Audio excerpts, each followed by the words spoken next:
ಅಬ್ಬಾ ಎಷ್ಟು ಲೆವೆಲ್ ಇದೆ, ವ್ಯೂ ಮಾತ್ರ ಇದು ಏನೈತು ಬೀಚ್ ಇದು. ಬಟ್ ಇಲ್ಲಿ ಯಾರಿಗೂ ಸಹ ನೀರ್ನಲ್ಲಿ ಆಡಕ್ ಬಿಡ್ತಿಲ್ಲ. ಯಾಕೆ ಅಂದ್ರೆ ಯಾವ್ದೋ ಫಾರೆಸ್ಟ್ ಅಲ್ಲಿ ಬಂದಂಗ ಆಗ್ತಿದೆ ನೋಡಿ. ಅಲೆಗಳ ಶಬ್ದ ಇಲ್ಲಿಗೆ ಕೇಳಿಸ್ತಾ ಇತ್ತು ನೋಡ್ರಿ. ಈ ತರ ಹಿಂಸೆ ಕೊಟ್ರೆ ಜನಗಳಿಗೆ ಯಾರು ಬದುಕ್ತಾರಕ್ಕ? ಅಲ್ಲೆಲ್ಲ ಎಷ್ಟು ಜನ ಆಡ್ತಿದಾರೆ ನೋಡಿ, ಅಷ್ಟು ನೀರ್ ಹತ್ರ ಹೋಗ್ತಿದಾರೆ ಅಂದ್ರೆ ಜನ ಯಾವ್ದಕ್ಕೂ ಎದ್ರಲ್ಲ ಅಂತ ಅರ್ಥ. ಇದ್ರಲ್ಲಿ ನಡ್ಕ ಹುಟ್ಬೇಕು, ಆ ರೇಂಜಿಗಿದೆ ಅಲೆಗಳು. ಮನೆಗಳಲ್ಲೂ ಇಷ್ಟೇ ಕಚ್ಚಡವಾಗಿ ಇಟ್ಕೊಂತಾರ, ಬೀಚ್ನಾಗಂತರ ಆಡಕ್ ಆಗ್ಲಿಲ್ಲ ಅದಕ್ಕೆ.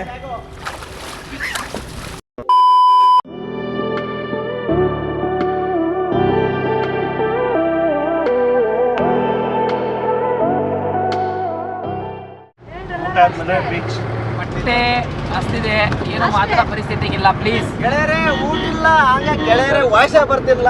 ಊಟ ಬೇಕು, ಊಟ ಬೇಕು. ನಮ್ಮ ಪುರಾಣಕ್ಕೆ ಊಟ ಮಾಡಿಸಿ ಅಂತ ಊಟ ಕರ್ಕೊಂಡು ಹೋಗ್ತಿದ್ದಾರೆ.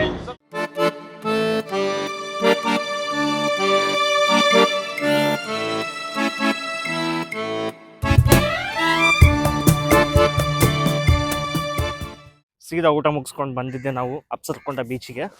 ಲಾಸ್ಟ್ ಟೈಮ್ ಬಂದಾಗ ನಾನು ಎಕೋ ಬೀಚ್ಗೆ ಹೋಗಿದ್ದೆ, ಈ ಬೀಚ್ಗೆ ವಿಸಿಟ್ ಮಾಡಿರಲಿಲ್ಲ. ಬಟ್ ಈ ಸತಿ ಅಪ್ಸರ್ಕೊಂಡ ಬೀಚ್ ಹತ್ರ ಹೋಗ್ತಿದ್ದೀವಿ. ಬರ್ರಿ ಹೋಗೋಣ ಬೀಚ್ ಹತ್ರ. ಹೆಂಗಿದೆ ಅಲೆಗಳು, ಮಾನ್ಸೂನ್ ಟೈಮ್ ಅಲ್ಲ, ಅಲೆಗಳ ಅಬ್ಬರ ಸಖತ್ತಾಗಿರುತ್ತೆ. ಯಾವುದೋ ಫಾರೆಸ್ಟ್ ಅಲ್ಲಿ ಬಂದಂಗೆ ಆಗ್ತಿದೆ ನೋಡಿ. ಎಂಟ್ರೆನ್ಸ್ ಸಖತ್ತಾಗಿದೆ. ಇದು ಅಲೆಗಳ ಶಬ್ದ ಇಲ್ಲಿಗೆ ಕೇಳಿಸ್ತಾ ಇತ್ತು ನೋಡ್ರಿ. ದೂರದಿಂದನೇ ಈ ರೇಂಜಿಗೆ ಕಾಣಿಸ್ತಿದೆ. ನಮ್ಮ ಸೈಡ್ ಎಲ್ಲ ಅಷ್ಟೊಂದು ಮಳೆ ಇಲ್ಲ, ಬಟ್ ಕೋಸ್ಟಲ್ ಸೈಡ್ ಎಲ್ಲ ತುಂಬಾ ಮಳೆ ಇದೆ. ಸ್ನೇಹಿತರೆ, ಈಗ ನಾವಿದೀವಿ ಅಪ್ಸರ್ಕೊಂಡ ಬೀಚ್ ಹತ್ರ. ಬಟ್ ಇಲ್ಲಿ ಯಾರಿಗೂ ಸಹ ನೀರ್ನಲ್ಲಿ ಆಡಕ್ ಬಿಡ್ತಿಲ್ಲ. ಯಾಕೆ ಅಂದ್ರೆ ಒಂದ್ಸತಿ ನೀವೇ ನೋಡಿ ಯಾವ ರೇಂಜಿಗಿದೆ ಅಲೆಗಳು ಇಲ್ಲಿ ಅಂತ.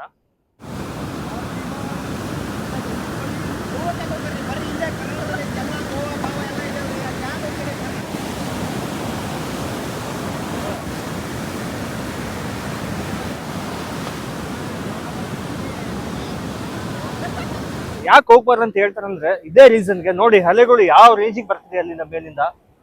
ಎಂತ ಈಜ್ ಬರೋನಿದ್ರು ಸಹ ಪಿಕ್ಚರ್ ಬಿಟ್ಟೋಗುತ್ತೆ ಒಂದು. ಇದು ಮಾನ್ಸೂನ್ ಟೈಮಲ್ಲಿ ಬಂದ್ರೆ ಈ ರೇಂಜಿಗೆ ಇರುತ್ತೆ ಅಲೆಗಳು ಅಂತ ಗೊತ್ತಿರ್ಲಿಲ್ಲ. ಅಷ್ಟು ಲೆವೆಲ್ ಇದೆ, ವ್ಯೂ ಮಾತ್ರ ಇದು. Hi hi hi hi.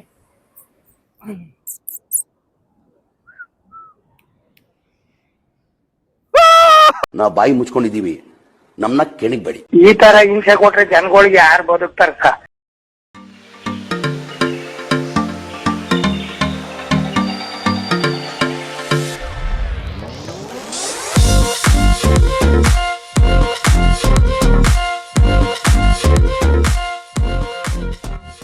ಯಾರಿಗೆ ಅವ್ರು ಏನಾದ್ರು ಇನ್ಸಿಡೆಂಟ್ ಆಯ್ತು ಅಂದ್ರೆ ಆ ಬೀಚ್ ನ ಬ್ಯಾನ್ ಮಾಡ್ತಾರೆ. ಟೆಂಪ್ರರಿ ಮಾಡ್ಬೋದು ಅಥವಾ ಪರ್ಮನೆಂಟ್ ಆಗೂ ಮಾಡ್ತಾರೆ. ಎಷ್ಟೊಂದು ಫಾಲ್ಸ್ ಬೀಚ್ಗಳೆಲ್ಲ ಅದೇ ಕಾರಣಕ್ಕೆ ಬ್ಯಾನ್ ಆಗಿರೋದು. ಯಾರಾದ್ರೂ ಏನಾದ್ರು ಹೇಳ್ತಾರೆ ಅಂದಾಗ ಅದನ್ನ ಮಾತನ್ನ ಕೇಳಿಲ್ಲ ಅಂದ್ರೆ ಏನು ಮಾಡೋಕ್ಕಾಗಲ್ಲ, ನ್ಯೂಸ್ ಹಾಕ್ತೀರಾ ಅಷ್ಟೇ. ಇಲ್ಲಿ ತುಂಬಾ ಜನ ಹೋಗ್ಬಾರ್ದು ಅಂತ ಹೇಳಿದ್ರು ಕೂಡ ಅಲ್ಲಿ ನೋಡಿ, ಅಲ್ಲೆಲ್ಲ ಎಷ್ಟು ಜನ ಆಡ್ತಿದ್ದಾರೆ ನೋಡಿ, ಅಷ್ಟು ನೀರ್ ಹತ್ರ ಹೋಗ್ತಿದ್ದಾರೆ. ಎಂತ ಈಜು ಬರೋನಿದ್ರು ಕೂಡ ಹೋದ್ರು ಕಷ್ಟ ಇದೆ ಇಲ್ಲಿ ಉಳಿಯೋಂಥದ್ದು. ಹಿಂಗೆಲ್ಲ ಹೇಳ್ದಾಗ್ಲೂ ಕೂಡ ಯಾಕೆ ಹಿಂಗೆ ಹೋಗ್ತಾರೋ ಏನೋ ಗೊತ್ತಿಲ್ಲ. ಬಟ್ ಹೋಗ್ಬೇಡಿ ಅಂತ ಹೇಳ್ದಾಗ ಹೋಗ್ಲೇಬಾರ್ದು ನಾನು ಹೇಳೋದು. ಯಾಕಂದ್ರೆ ಒಂದ್ಸತಿ ಜೀವ ಹೋದ್ರೆ ಮತ್ತೆ ವಾಪಸ್ ಬರಲ್ಲ. ಸೊ ಯಾರಾದ್ರೂ ಏನಾದ್ರು ಹೇಳಿದ್ರೆ ಆ ಮಾತನ್ನ ಕಿವಿ ಕೊಟ್ಟು ಕೇಳಿಸ್ಕೊಳ್ಳಿ, ಆಯ್ತಾ? ನಮ್ಮ ಈಗೋ ಮತ್ತು ದುರಹಂಕಾರನ ಬಿಟ್ಟು ಕರೆಕ್ಟ್ ಆಗಿದ್ರೆ ಏನೂ ಆಗಲ್ಲ. ನಾವು ಯಾವತ್ತಾದ್ರೂ ನೀರಿಗೆ ಸವಾಲ್ ಹಾಕೋದು, ದುರಹಂಕಾರದಿಂದ ಮಾತಾಡಿ ನಾನೇನ್ ಬಿಡು ಮಾಡ್ತೀನಿ ಅಂತ ಹೋದ್ರೆ ಲಾಸ್ಟಿಗೆ ಕೊನೆಗೆ ನ್ಯೂಸ್ ಆಗ್ತೀರ ಅಷ್ಟೇ. ಆದ್ರೆ ನಿಮ್ಮನ್ನ ನಂಬ್ಕೊಂಡು ಮನೇಲಿ ತುಂಬಾ ಜನ ಇರ್ತಾರೆ, ಅವ್ರ ಬಗ್ಗೆ ಸಹ ಸ್ವಲ್ಪ ಯೋಚನೆ ಮಾಡಿ. ಸೊ ಈ ತರ ಸಿಚುವೇಶನ್ ಇದ್ದಾಗ ಇದೇ ಬೀಚ್ ಅಂತಲ್ಲ, ಯಾವ ಬೀಚ್ಗೂ ಸಹ, ಬೀಚ್ ಆಗಲಿ, ಫಾಲ್ಸ್ ಆಗಲಿ, ಒಂದು ನದಿ ಆಗಲಿ, ಯಾವುದೇ ಪ್ಲೇಸ್ ಈ ತರ ಸಿಚುವೇಶನ್ ಇದೆ ಹೋಗ್ಬೇಡಿ ಅಂತ ಹೇಳಿದಾಗ ಹೋಗ್ಬೇಡಿ, ಆಯ್ತಾ? ಆ ಥರ ಹೇಳಿದಾಗ ಅವ್ರು ನಿಮ್ಮ ಒಳ್ಳೇದಕ್ಕೇನೆ ಹೇಳೋದು. ಯಾಕಂದ್ರೆ ಜೀವ ಹೋದ್ರೆ ಮತ್ತೆ ಬರಲ್ಲ ಬರಲ್ಲ ಬರಲ್ಲ. ಒತ್ತಿ ಹೇಳ್ತಾ ಇದೀನಿ, ಜೀವ ವಾಪಸ್ ಬರಲ್ಲ. ನೋಡಿ ಅಲೆಗಳು ಯಾವ ರೇಂಜಿಗೆ ಬರ್ತಿದಾವೆ. ದೂರದಿಂದ ನೋಡಿದ್ರೆ ಎದೆಲ್ಲಿ ನಡ್ಕ ಹುಟ್ಬೇಕು, ಆ ರೇಂಜಿಗಿದೆ ಅಲೆಗಳು. ಈ ಬೀಚ್ ಬಗ್ಗೆ ನಾನು ಇನ್ನೊಂದು ವಿಷಯ ಹೇಳಬೇಕು. ಈ ಬೀಚ್ ಅಂತ ಅಷ್ಟೇ ಅಲ್ಲ, ಬೇರೆ ಕಡೆ ಎಲ್ಲಾದ್ರೂ ಟ್ರಾವೆಲ್ ಪ್ಲೇಸಸ್ಗೆ ಹೋದಾಗ ನಾನು ಪ್ರತಿ ಸತಿ ಹೇಳೋದೆ. ಅದ್ಯಾಕೆ ಹೇಳ್ತೀನಿ ಅಂದ್ರೆ ಪ್ರತಿ ಸತಿ ಹೇಳಲೇಬೇಕಾಗುತ್ತೆ. ನೋಡಿ ಇಲ್ಲಿ ಎಷ್ಟು ಚೆನ್ನಾಗಿದೆ ಈ ಸಮುದ್ರ ನೋಡಿದ್ರೆ. ಬಟ್ ಇಲ್ಲಿ ನೋಡಿ ನನ್ನ ಹಿಂದ್ಗಡೆಗೆ ಬರೀ ಬಾಟಲ್ಸ್, ಪ್ಲಾಸ್ಟಿಕ್ ಐಟಮ್ಸ್ ಬಿದ್ದಿದ್ದಾವೆ. ಎಷ್ಟು ಹೇಳಿದ್ರು ನಮ್ಮ ಜನಕ್ಕೆ ಬುದ್ಧಿ ಬರಲ್ಲ. ಮನೆಗಳಲ್ಲೂ ಇಷ್ಟೇ ಕಚ್ಚಡವಾಗಿ ಇಟ್ಕೊಂತಾರ.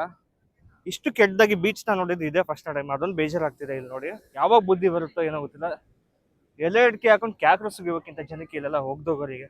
ನೋಡಿ ಎಷ್ಟು ಪ್ಲಾಸ್ಟಿಕ್ ಐಟಮ್ಸ್ ಕಾಣಿಸ್ತಿದೆ, ಬಾಟಲ್ಗಳೇ ಕಾಣ್ತಿದಾವೆ, ಎಷ್ಟೊಂದು ಇದಾವೆ. ಎಷ್ಟು ಹೇಳ್ತಾರೆ ಬಾಟಲ್ಸ್ ಎಲ್ಲ ಪ್ಲಾಸ್ಟಿಕ್ ಐಟಮ್ಸ್ ಎಲ್ಲ ತಗೊಂಡೋದ್ರೆ ವಾಪಸ್ ತಗೊಂಡೋಗಿ ಅಂತ, ಆದ್ರೆ ಇಲ್ಲೇ ಬೀಚಲ್ಲೆಲ್ಲ ಒಗ್ದೋಗಿದ್ದಾರೆ. ಎಷ್ಟು ಬಿದ್ದಿದೆ ನೋಡಿ, ಎಷ್ಟು ದೂರದಿಂದ ಕಣ್ಣಾಡ್ಸಿದ್ರೆ ಎಷ್ಟು ಬಾಟಲ್ಸ್ಗಳು ಕಾಣ್ತಿದೆ. ಇದೇ 1 hour ಅಲ್ಲಿ ಎಕೋ ಬೀಚ್ ಅಂತ ಇದೆ, ಕ್ಲೀನೆಸ್ಟ್ ಬೀಚ್ ಇನ್ ಕರ್ನಾಟಕ ಅಂತ ಅಂತಾರೆ ಎಕೋ ಬೀಚ್. ಬಟ್ ಈ ಬೀಚ್ ನೋಡಿದ್ರೆ ಇಷ್ಟೊಂದು ಇದಿದೆ.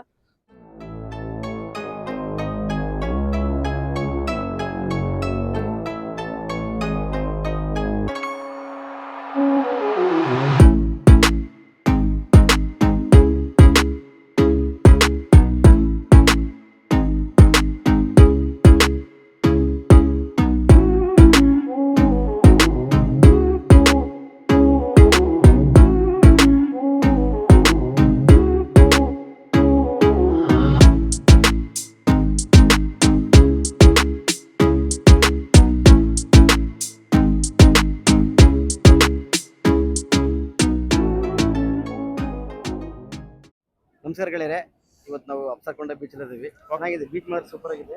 ರೀಸೆಂಟ್ ಆಗಿ ಒಂದು 5 ಜನ ತೀರ್ಕೊಂಡ್ರು ನದಿಯಲ್ಲಿ ಹೋಗಿ. ಆ ಕಾವೇರಿ ನದಿ ಅನ್ಸುತ್ತಲ್ಲ ಅಣ್ಣ, ಆ ಕಾವೇರಿ ನದಿ ನಿಜವಾಗ್ಲೂ ತುಂಬಾ ಬೇಜಾರಾಯ್ತು. ಅವ್ರು ಹೋಗೋದೆಲ್ಲ ಕರೆಕ್ಟಾಗಿ ನೋಡಿದ್ವಿ, ಅಷ್ಟು ಚೆನ್ನಾಗಿ ಆಡ್ತಿದ್ರೆ ಅದು ನೆಕ್ಸ್ಟ್ ವಿಡಿಯೋ ಗೊತ್ತಿಲ್ಲ ಏನಾಯ್ತಂತ. ಬಟ್ ನೋಡಿ ಯಾವ ಟೈಮಲ್ಲಿ ಹೆಂಗಾಗುತ್ತೆ ಅಂತ ಹೇಳಕ್ಕಾಗಲ್ಲ. ಅದಕ್ಕೆ ಯಾವತ್ತೂ ಕೂಡ ಸವಾಲ್ ಹಾಕ್ಬೇಡಿ. ನೋಡಿ ಅಲ್ಲೆಲ್ಲ ಎಷ್ಟು ಹತ್ರ ಹೋಗ್ತಾರೆ, ಅವರಿಗೆಲ್ಲ ಫೋಟೋ ಕ್ರೇಜಿಗೆ ವಿಡಿಯೋ ಕ್ರೇಜಿಗೆ ಹಂಗೆಲ್ಲ ಹೋಗ್ತಾರೆ. ಏನಾರ ಆಯ್ತು ಅಂದ್ರೆ ಆಮೇಲೆ ಯಾರು ಕೂಡ ಹೊಣೆ ಅಲ್ಲ. ಇದಕ್ಕೆ ನಿಮ್ಮ ಅಮೂಲ್ಯವಾದ ಜೀವನವನ್ನು ಕಾಪಾಡಿಕೊಳ್ಳಿ ಅಷ್ಟೇ. ಧನ್ಯವಾದಗಳು. ನೆಕ್ಸ್ಟ್ ಯಾವ ಪ್ಲೇಸ್ಗೆ ಹೋಗ್ತಾನೋ ಅಲ್ಲಿನ ವಿಡಿಯೋ ಮಾಡ್ತೀನಿ. Take care. ಇಲ್ಲಿ ಬೋರ್ಡ್ ಸಹ ಹಾಕಿದ್ದಾರೆ, 500 ರೂಪಾಯಿ ದಂಡ ಅಂತೇಳಿ ಪ್ಲಾಸ್ಟಿಕ್ನ ಬಳಸಿದ್ರಿ ಅಂತ. ಬಟ್ ಬೀಚ್ ತುಂಬ ಪ್ಲಾಸ್ಟಿಕ್ಕೇ ಕಾಣ್ತೈತೆ, ಅಂದರೆ ಜನ ಯಾವುದಕ್ಕೂ ಎದುರಿಲ್ಲ ಅಂತ ಅರ್ಥ. ಅಪ್ಸರ್ಕೊಂಡ ಬೀಚಿಂದ ರೂಮಿಗೆ ಹೋದ್ವಿ. ಬೀಚಲ್ಲೇನು ಆಡಲಿಲ್ಲ ನಾವು. ಸೊ ನಮ್ಮ ಏನು ರೆಸಾರ್ಟ್ ಇದೆಯಲ್ಲ, ನಮ್ಮದು ಫಸ್ಟ್ ಫ್ಲೋರ್ನಲ್ಲಿ ಇರೋದು. ಆ ಫಸ್ಟ್ ಫ್ಲೋರ್ನಲ್ಲೇ ಈ ಕಡೆಗೆ ಸ್ವಿಮ್ಮಿಂಗ್ ಪೂಲ್ ಇದೆ. ಬಂದ ತಕ್ಷಣ ತೋರಿಸಿದ್ನಲ್ಲ, ಬೀಚಲ್ಲಿ ಆಡೋಕ್ಕಾಗಲಿಲ್ಲ, ಅದಕ್ಕೆ ಈಗ ಮತ್ತೆ ಸ್ವಿಮ್ಮಿಂಗ್ ಪೂಲಿಗೆ ಬಂದಿದ್ದೀವಿ. ರೆಡಿ ಇದೆ, ಯಾರೂ ಇಲ್ಲ, ನಾವೇ ಇರೋದಿಲ್ಲ ಇಷ್ಟು ಜನ. ಆವಾಗಲೇ ನಮ್ಮ ಬ್ರದರ್ಸ್ ಇಬ್ರು ಆಡಕತ್ತಾರೆ, ಇವ್ರ ಜೊತೆ ಜಾಯಿನ್ ಆಗ್ತಾರೆ. ವಿನಯ್ ಈಗ ಎಲ್ಲಾರು ನೀರೊಳಗೆ ಆಗಲಿಲ್ಲ ಅಂದ್ರೆ ಬನ್ನಿ ಎಂಜಾಯ್ ಮಾಡ್ರಿ ಅಷ್ಟೇ. ವಿನಿ ನೋಡ್ಕಂದ ಏನಾರ ಹೇಳೋದೈತಿ ಇಲ್ಲಿ ಹೇಳಪ್ಪ. ಅವಂದೇ ಅವನಿಗೆ ದಂಡ ಆಗೈತಿ, ಅದಕ್ಕೇನು ಹೇಳವಲ್ಲ. ಈಗ ಇನ್ನೇನು ನಾನು ಬಟ್ಟೆ ಬಿಚ್ಚಿ ನೀರಿಗೆ ಹಾರೋದಂದ್ರೆ ಬಾಕಿ ಇರೋದು.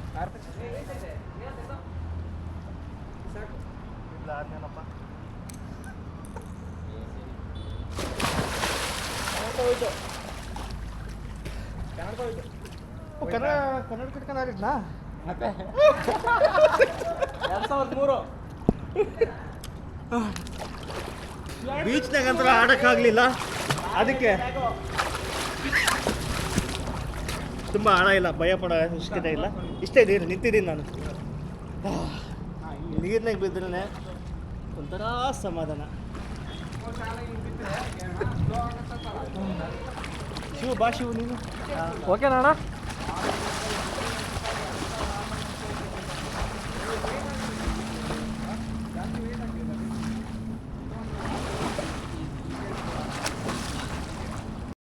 ಮತ್ತೆ ಭೇಟಿಯಾಗೋಣ. ನಮಸ್ಕಾರ.